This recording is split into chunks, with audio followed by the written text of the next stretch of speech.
Salam sejahtera, terima kasih karena bersama dengan saya di Nazilin Unity Channel. Saya sebenarnya terkejut dengan laporan di Harapan Daily ini. Kalau benar ini memang berlaku, betapa teruknya perkara ini. Bayangkan, lori air Selangor dihantar ke Kelantan, dipancitkan penduduk ketika hulur bantuan. Kalau ini benar, wah ini mentality tahap apa nih ya? Ini betul-betul mentality yang kita tak tahulah level apa. Bayangkanlah, lori air Selangor dihantar ke Kelantan, dipancitkan penduduk ketika hulur bantuan. Betulkah laporan ini? Kalau ini tidak betul, maka ini adalah sesuatu yang sangat-sangat tidak baiklah, tak elok. Tapi kalau ini betul-betul berlaku, itu pun sangat-sangat tidak elok. Dihantar bantuan pula, dirosakkanlah pula. Jom kita dengar dulu laporan di Harapan Daily ini. Lori tangki air milik Syarikat Air Selangor yang dihantar ke Kelantan didakwa telah dipancitkan oleh individu tidak bertanggung jawab sehingga menyebabkan kesukaran pengagihan bekalan air bersih kepada orang ramai. Klip video berdurasi 32 saat menunjukkan lori air milik Syarikat Selangor yang telah pancit tersebar di media sosial dan menjadi perbincangan ramai. Difahamkan sebanyak 13 lori tangki air termasuk dari Syarikat Air Selangor, Syarikat Air Melaka, Air Terengganu, Air Pulau Pinang, Air Negeri Sembilan, dan Air Pahang dihantar ke Tanah Merah, Kelantan untuk proses pengagihan bekalan air bersih. Ya, ekoran loji rawatan air Bukit Rema Tanah Merah telah mengalami kerosakan akibat mendapan yang menyebabkan berbelas ribu akaun pengguna terkesan dengan gangguan bekalan air tersebut. Bagaimanapun, ia membangkitkan kemarahan ramai selepas tersebar video menunjukkan lori tangki air Selangor telah pancit dipercayai dilakukan penduduk di sana. Meninjau Facebook Polis Daerah Tanah Merah, pihak berkuasa itu mengesahkan kejadian yang berlaku. Menurut pihak polis, terdapat dua kejadian berasingan yang berlaku semasa lori tangki air dihantar ke Kelantan, di mana insiden kedua pula membabitkan lori milik Air Melaka yang dikepung warga penduduk sehingga menimbulkan keresahan.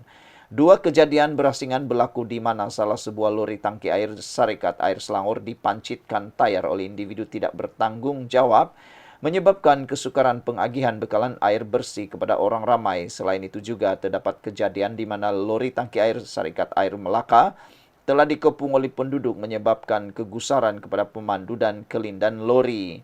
Ekoran daripada kejadian tersebut, satu kertas siasatan telah dibuka di mana kes disiasat di bawah Seksyen 427 Kanun Keseksaan. Jika disabitkan kesalahan, boleh dikenakan penjara tidak kurang 1 tahun dan tidak lebih 5 tahun atau dengan denda, dan kedua-duanya tindakan sebegini bukan saja tidak menguntungkan mana-mana pihak, malah merugikan banyak pihak apabila pemandu lori yang membuat agihan bimbang dengan keselamatan diri dan enggan untuk membuat agihan sebagaimana yang dijadwalkan. Kejadian ini akan menyebabkan beribu-ribu pengguna yang akan menerima kesan buruk apabila tidak mendapat bekalan air bersih sebagaimana yang dijadwalkan, kata polis lagi. Sementara itu, di TikTok resmi Polis Tanah Merah, pelaku yang memancitkan tayar lori di air Selangor, lori air Selangor dimaklumkan telah pun ditangkap dan didenda Rp1.000. Sekian dulu untuk kali ini, jangan lupa tinggalkan komen Anda. Salam sejahtera, terima kasih karena bersama dengan saya di Nazilin Unity Channel. Ini perkembangan terkini skandal rasuah di Sabah. Ahli perniagaan Ugut Hajiji berkait lesen cari gali dakwah sumber. Wah, ini memang mengejutkan kita semua. Sumber berkata, walaupun di Ugut, Ketua Menteri Sabah tetap dengan pendiriannya malah menolak tawaran wang. Seorang ahli perniagaan dipercaya mempunyai kaitan dengan dakwaan skandal perlombongan cuba mengugut Ketua Menteri Sabah Haji Jinor untuk memaksanya meluluskan lesen cari gali menurut sumber. Sumber memberitahu FMT, ahli perniagaan yang identitinya dirahsiakan itu mengeluarkan beberapa ugutan jika lesen tersebut tidak diluluskan dan dikeluarkan oleh kerajaan negeri.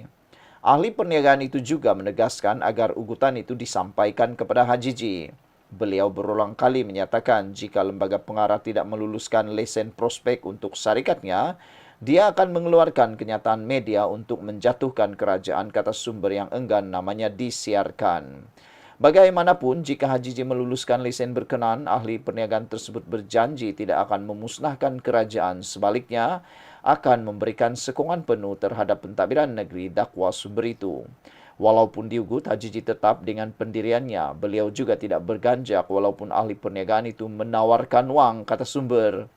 Menurut sumber itu lagi, tidak sampai 2 bulan kemudian, video yang didakwa mengaitkan beberapa adun Sabah dengan skandal perlombongan timbul.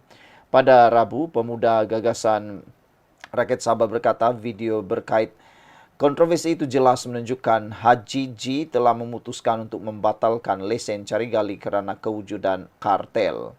SPRM kini sedang menyiasat dakwaan rasuah melibatkan seorang ahli perniagaan dan beberapa adun Sabah yang dikaitkan dengan skandal tersebut. FMT sebelum ini melaporkan sumber mendakwa sebuah kartel di sebalik skandal itu memohon kira-kira 20 lesen cari gali antara 2022 dan 2024. Dengan lesen itu, kartel yang dikatakan terdiri daripada seorang ahli perniagaan dan bekas pengarah beberapa agensi negeri tersebut memperoleh hak melombong di tapak seluas 1 juta hektar, 1 juta ekar secara keseluruhan yang dakwa sumber itu lagi. Sekian dulu untuk kali ini, jangan lupa tinggalkan komen Anda.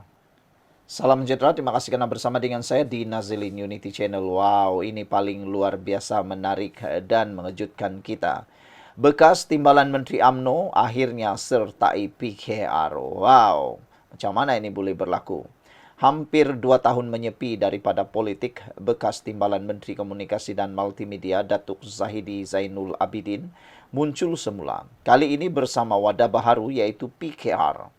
Bekas Ketua AMNO bahagian Padang Besar yang pernah menjadi ahli Majlis Kerja Tertinggi MKT Parti itu hadir program sumbangan prihatin madani dan pelancaran ranting baharu PKR, bahagian berkenan di pejabatnya di Taman Beseri di sini hari ini. Tidak mempunyai apa-apa jawatan dalam PKR setakat ini, Zahidi berkata, beliau berharap dapat mewujudkan 400 lagi cawangan parti itu di Perlis, tambahan kepada 60 sedia ada, supaya dapat menambah sokongan rakyat dalam meraih kemenangan pada pilihan raya di negeri ini. Memaklumkan penyertaannya dalam parti itu direstui Presiden PKR yang juga pengerusi Pakatan Harapan PH, Datuk Seri Anwar Ibrahim. Bekas pemimpin AMNO itu berkata beliau mahu memastikan gabungan PH dan Barisan Nasional BN merampas semula Perlis daripada Perikatan Nasional PN. Wow, ini memang sesuatu yang luar biasa yang pastinya tidak pernah disangka oleh sesiapa pun. Akhirnya bekas Timbalan Menteri ini menyertai pula parti PKR. Wow. Jadi selepas ini, adakah akan ada lagi kejutan-kejutan besar seperti ini?